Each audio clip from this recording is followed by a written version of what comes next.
बड़ी अजीब सी एक खबर सुनने को मिली, और जैसा कि आपको पता है कि मौलाना तारिक जमील साहब जो हैं उनको मानसहरा जो जलसा है उसमें जाने की इजाज़त नहीं मिली, और उसकी वजह जो है वो बड़ी ये बताई गई है, बड़ी अजीब सी वजह है, और वो ये है कि जी आपके आने से वहाँ पे लोगों में इंतशार फैलेगा। ये कहा, ये भी जमात वालों ने, यानी तबलीगी जमात वालों ने ये आगे से कहा, और ये भी कहा गया उनको कि इसके ज़िम्मेदार आप खुद होंगे अगर आप आए, इंतशार फैला। और मौलाना तारिक जमील साहब जो हैं, जहाँ तक मुझे पता है, बचपन से हम उनको सुनते आए हैं, आपने भी सुना है, छोटे होते भी हमें इनका तारुफ था। मुझे जो मैंने इनसे सीखा है कि उन्होंने हमेशा हमें एक ही चीज़ सिखाई है, और वो ये है, उन्होंने हमेशा यही कहा कि अपना तारुफ जो है वो तुम ये कभी मत करवाओ कि तुम सुन्नी हो, तुम शिया हो, तुम वहाबी हो, बल्कि उन्होंने कहा कि आप मुसलमान हैं, इंसान हैं, ये फ़िरक़ों के अंदर आप ना बटें। और उनका जो अंदाज़े बयान था वो इतना खूबसूरत रहा है हमेशा कि किसी भी फ़िरक़े के लोग, मैं ही समझता हूँ कि उनको बड़े गौर से सुनते हैं और बड़े शौक़ से उनको सुनते हैं और उनको इज़्ज़त भी देते हैं। वो इंतशार तो कभी भी उन्होंने नहीं फैलाया, और उनकी जो तबलीग है वो बहुत बड़ी तबलीग के लिए खिदमात उनकी रही हैं।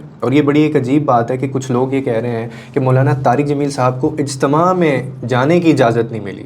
मतलब इतना बड़ा एक बंदा है यार, उसको पूरी दुनिया सुनती है, तो उनको भला इजाज़त क्यों नहीं मिलनी थी? और वो इस बात पे नाराज़ हैं।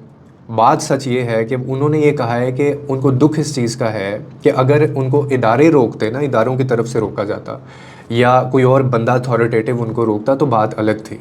वो नाराज़ होकर इसलिए वहाँ से चले गए कि उन्होंने कहा कि ये वो तबलीग वाले थे, वो खिदमत वाले जिनके साथ उन्होंने सारी ज़िंदगी अपनी गुजारी, उनके साथ काम किया, उनके ऊपर एहसानात किए, उन्होंने मौलाना तारिक जमील साहब का उन्होंने मौलाना तारिक जमील साहब का रास्ता रोका। तो दुख होता है, तकलीफ़ होती है जब आपके अपने ऐसा करते हैं। मैं ये मानता हूँ कि इज़्ज़त और ज़िल्लत अल्लाह के हाथ में होती है, बस लोग जो है ना वो इसी तरह का हसद कर सकते हैं। अब बात सारी इतनी है कि मौलाना तारिक जमील साहब जो हैं वो इतने मशहूर क्यों हैं, एक ये तकलीफ़ है। वो लोगों के दिलों में क्यों बसते हैं, एक ये तकलीफ़ है। उनको इतने सारे लोग क्यों सुनते हैं, एक ये तकलीफ़ है लोगों को। और वो मौलाना तारिक जमील साहब ये वो हैं कि जिनके अंदाज़े बयान और जामे पैगाम जो है वो हिदायत की बदौलत उनसे तबलीग का काम ना सिर्फ पाकिस्तान, पूरी दुनिया में पहुंचाया गया। इसकी आप भी गवाही देंगे।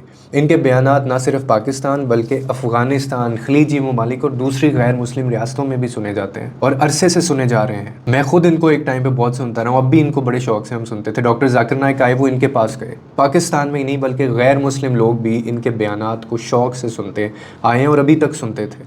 उसकी एक वजह है, उसकी वजह ये थी कि उनकी अल्लाह ने ना इनकी ज़ुबान में एक तासीर रखी थी, ठीक है, जिसके ज़रिए गैर मुस्लिम लोग मुसलमान हो चुके हैं, और वो बहुत बड़ा नंबर है। तो एक ऐसे बंदे के साथ ऐसा सलूक।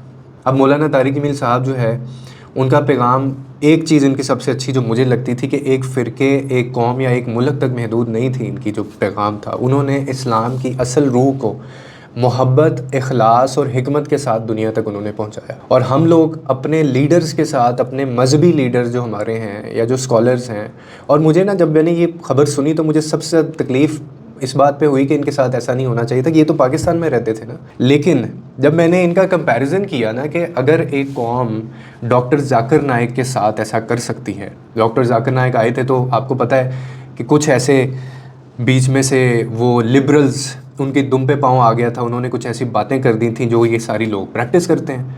तो किस तरह से एक तबका था जो उनके पीछे पड़ गया था, और एक पूरी कैंपेन चल गई थी पाकिस्तान के अंदर उनको बुरा भला कहने में, उनको नीचा गिराने में। लेकिन अगेन वही बात कि ज़िल्लत और इज़्ज़त देने वाली ज़ात अल्लाह की। ये अगर आपके मेरे हाथ में होता तो हम तो लोगों को वैसे ही ज़मीन बोस कर देते।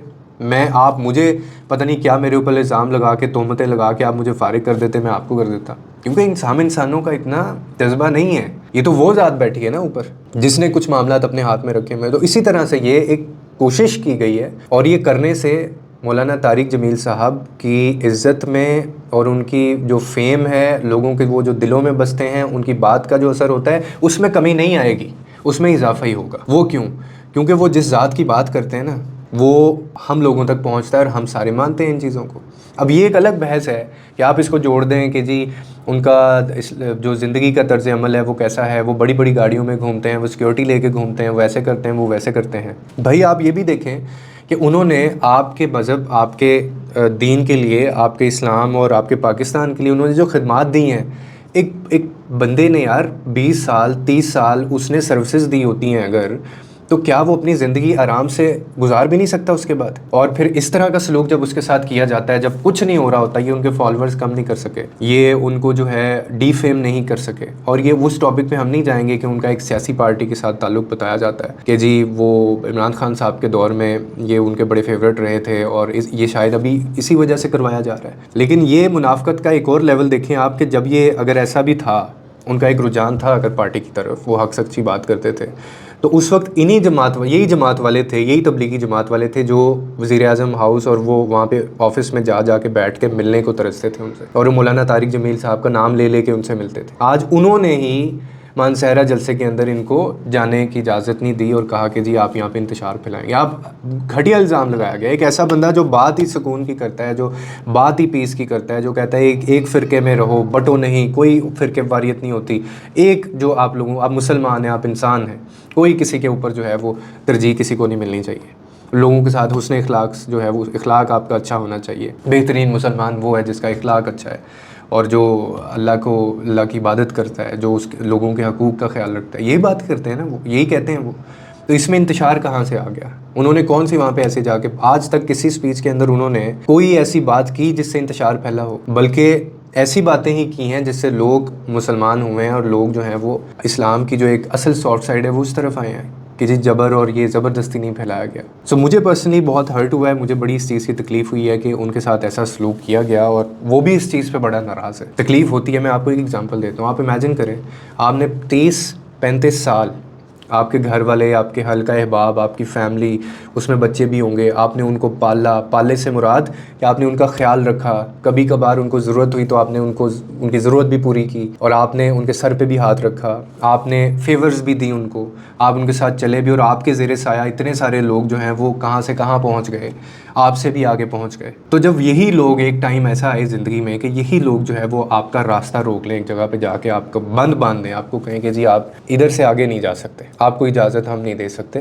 کیونکہ آپ انتشار پھیلاتے ہیں. جس نے تمہیں یہ سکھایا کہ بھائی لڑائی جھگڑے میں کچھ نہیں رکھا ہوا، فرقے میں کچھ نہیں رکھا ہوا، ایک حضرت محمد صلی اللہ علیہ وسلم جو ہیں وہ عملی نمونہ ہیں، best of the finest of the example ہیں، ان کو فالو کریں، بس ان کو دیکھیں، قرآن پڑھیں، دیٹس اٹ. اللہ کے احکامات ہیں اور اس کے علاوہ کوئی چیز نہیں ہے، اور اہل بیت ہے. ایک بندے نے تمہیں یہ سکھایا اور تم جب تھوڑی سی تمہیں اڑان تم نے بھری اور تم نے اسی کا راستہ روک لیا اور کہا کہ تم انتشار پھیلاتے ہو، تو یہ کیا تکلیف نہیں دے گی؟ یہ بات یہ ڈیفینیٹلی تکلیف دے گی. لیکن یہ تو ان کا حوصلہ ہے کہ وہ اب دیکھیں پتہ نہیں وہ خود اندر سے کتنا دکھ اور تکلیف کا ان کو ہوگا اور وہ اظہار نہیں کر رہے. اور انہوں نے یہ بات کہی بھی ہے، انہوں نے کہا کسی ادارے نے کیا ہوتا یا کسی اور جماعت کی طرف سے ہوتا، کوئی بندہ ہوتا اتھارٹیٹیو آفیشیل، کوئی ایسی اتھارٹی ہوتی تو میں برا نہ مانتا. لیکن اس بندے نے مجھے کہا جن کے ساتھ میں نے اپنی زندگی ساری ان کے نام کر دی اور ان کو میں نے ان کے ساتھ کھانے کھائے، ان کے ساتھ رہا، وہ تبلیغی جماعت والے. مطلب یہ تمہاری، ان کا ایک وائس نوٹ بھی وائرل ہو رہا ہے جس کے اندر وہ یہ ساری ناراضگی کا اظہار بھی کر رہے ہیں، ان کو بول بھی رہے ہیں کہ تم لوگ یہ کس طرح کی تبلیغ کر رہے ہو،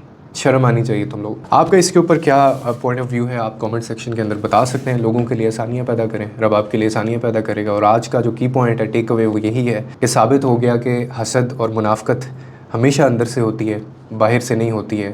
اور ہم لوگ رشتوں میں، سیاسی طور پہ، مذہبی طور پہ ہم ایک منافق قوم ہے، اور ایسی قوم کبھی ترقی نہیں کر سکتی. ایسی قوم جو ہے وہ کبھی بھی ایک اچھی زندگی نہیں گزار پاتی، کیونکہ یہ فنڈامنٹل ہیں، بہت بیسک رائٹس ہیں کہ آپ، یہ وہ چیزیں ہیں جو تباہ کر دیتی ہیں آپ کی نسلوں کو. اور یہی ہو رہا ہے، ہم یہی کر رہے ہیں اپنے بزرگوں کے ساتھ، اپنے لیڈرز کے ساتھ، اپنے اسکالرز کے ساتھ. لوگوں کے لیے آسانیاں پیدا کریں، رب آپ کے لیے آسانیاں پیدا کرے گا.